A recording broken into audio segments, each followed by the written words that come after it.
داریم که من همین آبودی شوم یکم زواد فابریکای کار کنم خلق بکار شده شو من کنم باز برای خلق ورزش بکار همه خیلی وقت کارخانه شده شو که مثلا ما کار کنیم من حاضر من میرد مثال زورم میرسه که کار کنم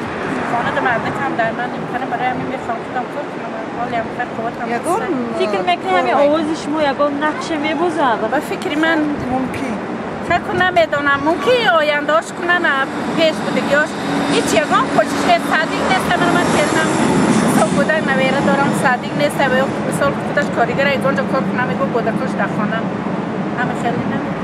این وکیلایی که تا این وقت بودن در این 5 سال یگان کار نکردن یعنی یگان آبادی ندیدیم آبادی نیست من همین حاضر فکر کردم جای کار نیست بغیر از مگزین‌ها دیگه یگان کارخانه نیست در جای ما اقلا میشناخته چی مونو از نه چی رو داره دکتر می‌خواستم کدام مشکلات شما رو حل چی دارم خواهر جان سر دارم میفهمم که در طی افتاد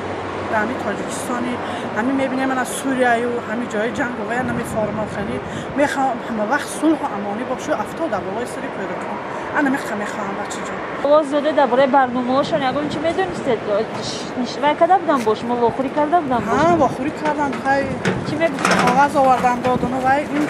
همه زدیس خودش هر کس منده صلح امانی در کار است شما یگان نفر شما قبلا میشناختید پیشکی میشناختید همین نامزد رو یگان ها کاغذ دادم اون امضای و آخر میدونستم خیلی کاغذ می آوردن منو میدادن همش هر کس فکر خودش گفته که مثلا چی امید دارین آوازی دادگیتون فکر میکنین یگان نقشه البته بیبودی اما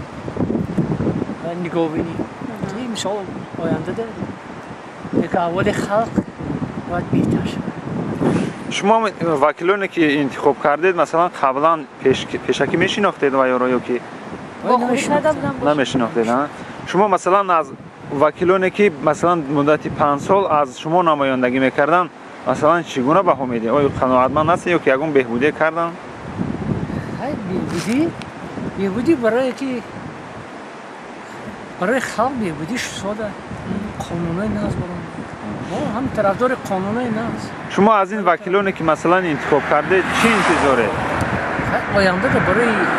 بهبودی خلق همه طرف همه جهت گفتید نمیشناختید اینا را قبلا بعد چه آواز داده خیلی من این مجلس عالیه مثلا نمیشناختم ترجمه حالش معلوم نشد که کی هست کی نیست